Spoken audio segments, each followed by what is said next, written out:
Sosok bos perabot di Jaktim yang tewas dibunuh anak perempuan kandungnya. Inilah sosok bos perabot di Jakarta Timur, Syafrin, 55, yang meninggal dunia karena dibunuh anaknya. Belakangan, warga Durensawit, Jakarta Timur digegerkan dengan penemuan mayat di sebuah ruko, Jumat, tanggal 21 Juni tahun 2024. Jasad Syafrin ditemukan oleh seorang karyawan toko di atas kasurnya dengan luka tusuk. Adapun, Syafrin adalah seorang pengusaha perabotan di kawasan Kanal Banjir Timur, KBT, RW 03, Pondok Bambu, Durensawit, Jakarta Timur. Mendiang Syafrin memiliki anak perempuan berinisial KS, 17, yang adalah pelaku di balik kasus pembunuhan ini. Ia juga memiliki satu anak lainnya yang masih berusia 15 tahun. Kabid Humas Polda Metro Jaya Kombes AD Arysyam Indradi menjelaskan, karyawan toko berinisial I sempat berpamitan pada Syafrin untuk meninggalkan toko pada Rabu, tanggal 19 Juni tahun 2024. Saat itu di rumah ada korban, tersangka KS, dan adik tersangka KS. Ini seorang perempuan yang usianya 16 tahun dan juga merupakan anak korban, ujar Ade Ari, dikutip dari Tribun Jakarta, Senin, tanggal 24 Juni tahun 2024.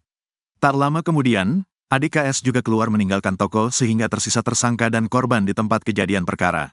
Di momen itulah KS menghabisi nyawa sang ayah. KS membunuh korban dengan menusuknya menggunakan pisau dapur. Setelah tersangka melakukan penusukan kepada korban yang pertama, berdasarkan keterangan tersangka, korban melawan, ungkap Ade Ari. Sempat terjadi perlawanan dengan melakukan pencakaran, mencakar tersangka di bagian tangannya, tambahnya. Namun, pelaku kembali menusuk ayah kandung itu hingga meninggal dunia. Kemudian ditusuk yang kedua kali. Jadi sementara faktanya ditemukan 2 kali menusuk, ujar Ade Ari. Warga bernama Roso, 52, mengatakan, Syafrin sempat menuding anaknya, KS, mengambil kartu ATM dan buku tabungan miliknya. Menurut Roso, tudingan tersebut yang menjadi alasan KS menghabisi nyawa Syafrin di dalam tokonya. Katanya dituduh sama Bapak S itu, ambil uang. Bapak itu kehilangan kartu ATM sama buku tabungan, ujar Roso, dikutip dari Kompas.com, Senin. Kendati demikian, Roso tidak mengetahui berapa uang S yang dicuri KS. Sementara itu, Ketua RW 03 Pondok Bambu, Komarudin mengatakan, Syafrin menjadi korban pencurian. Berdasarkan keterangan sesama pedagang dan seorang pegawai Syafrin, sejumlah barang berharga korban raib ketika jasad Syafrin ditemukan. Keterangan teman-teman pedagang dan karyawan korban di situ, kios, ada motor, motornya sudah tidak ada. ATM, dompet, handphone tidak ditemukan, kata Komarudin, Minggu, tanggal 23 Juni tahun 2024, dikutip dari Tribun Jakarta. Dugaannya, pelaku menggasak seluruh harta benda Syafrin lalu melarikan diri meninggalkan lokasi kejadian setelah membunuh lalu menutupi jasad korban menggunakan selimut. Selain itu, kios rolling door dalam keadaan terkunci gembok dari luar saat jasad korban ditemukan oleh seorang pedagang tisu dan sejumlah paguyuban di kawasan Pasar Malam KBT. Almarhum ini sebenarnya tinggal sama 2 orang anak perempuannya, usia 15 tahun dan 17 tahun. Tapi saat kejadian mereka tidak ada lokasi, enggak tahu di mana, ujarnya. Komarudin menuturkan, saat kejadian ada sejumlah kerabat yang datang untuk mengurus jenazah Syafrin, sementara kedua anak perempuan korban tidak tampak di lokasi.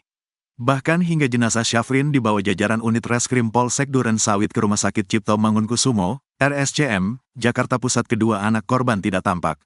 Saat malam kejadian saya sudah coba menghubungi anaknya. Handphone anaknya aktif, tapi tidak angkat anak-anaknya. Sampai jam 3 waktu Indonesia Barat kedua anaknya tidak hadir, tuturnya.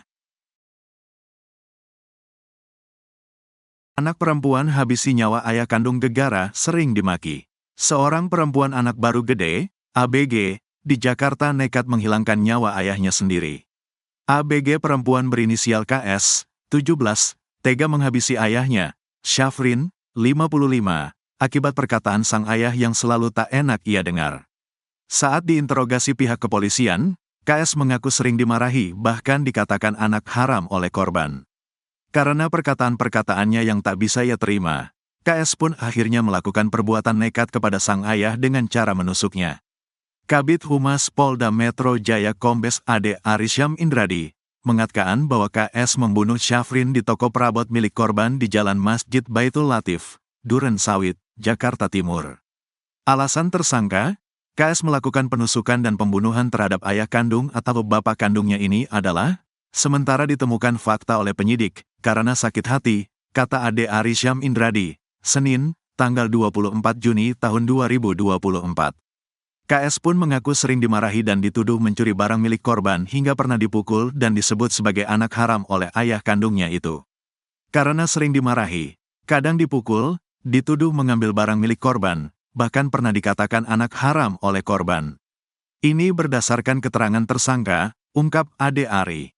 Meski demikian, menurut Ade Ari, penyidik masih mencocokkan pengakuan KS dengan keterangan saksi-saksi dan bukti yang ditemukan.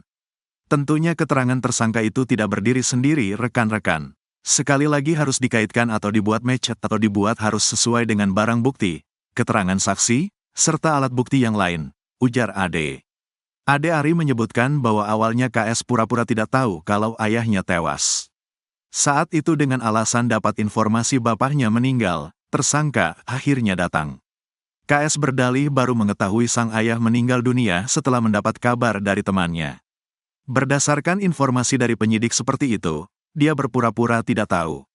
Alasannya mendapat informasi dari temannya bahwa bapaknya meninggal, ungkap Kabid Humas.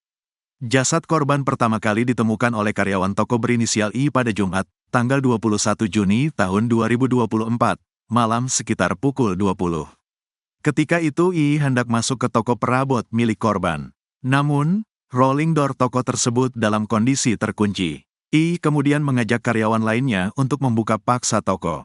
Mereka pun mendapati Syafrin dalam kondisi tidak bernyawa, setelah berhasil dibuka, digerinda, menyenggol kaki korban. Nah, akhirnya ditemukan ada seorang laki-laki berusia 55 tahun inisial S meninggal dunia di atas tempat tidur, luka tusuk di dada, menggunakan kaos kuning, kata Ade Ari. Berdasarkan pengakuan I, jelas Ade Ari, ia sempat pamit kepada korban untuk meninggalkan toko pada Rabu, tanggal 19 Juni tahun 2024, dini hari. Saat itu di rumah korban ada korban, tersangka KS, dan adik tersangka KS, ujarnya. Tak lama kemudian, adik KS juga keluar meninggalkan toko sehingga tersisa tersangka dan korban di tempat kejadian perkara. Di momen itulah KS menghabisi nyawa sang ayah. KS membunuh korban dengan menusuknya menggunakan pisau dapur. Setelah tersangka melakukan penusukan kepada korban yang pertama, berdasarkan keterangan tersangka, korban melawan. Sempat terjadi perlawanan dengan melakukan pencakaran, mencakar tersangka di bagian tangannya, ungkap Ade Ari. Namun, pelaku kembali menusuk ayah kandung itu hingga meninggal dunia. Kemudian ditusuk yang kedua kali. Jadi sementara faktanya ditemukan 2 kali menusuk, tutur Ade Ari. Seorang pedagang perabot rumah tangga di kawasan Kanal Banjir Timur RT 1 RW 3 Pondok Bambu Durensawit Jakarta Timur diduga menjadi korban pembunuhan. Korban, Syafrin 55 tahun yang merupakan warga Pejaten Timur, Pasar Minggur, Jakarta Selatan, ditemukan dalam keadaan bersimbah darah di kiosnya pada Jumat 21 Juni 2024 sekira pukul 11 malam. Ketua RW 3 Pondok Bambu, Komarudin mengatakan penemuan jasad korban bermula ketika seorang pedagang tisu hendak mengambil barang dagangan yang dititipkan di kios Syafrin. Saat ditemukan, jasad korban dalam posisi terlentang dan terdapat luka tusuk pada bagian pinggang, luka sobek pada bagian telapak tangan, diduga akibat kekerasan senjata tajam. Ketika proses olah TKP, jajaran unit Reskrim Polsek Durensawit juga tidak menemukan dompet, ATM, handphone, dan sepeda motor jenis Matic yang biasa ditempatkan korban di dalam kios. Diperkirakan korban sudah 3 hari meninggal dunia karena para pedagang di sekitar lokasi terakhir melihat Syafrin menjajakan dagangannya pada Rabu 19 Juni 2024 malam. Komarudin mengatakan sebelum kejadian para pedagang di sekitar lokasi tidak melaporkan adanya bau tidak sedap ataupun mendengar adanya suara gaduh dari kios korban.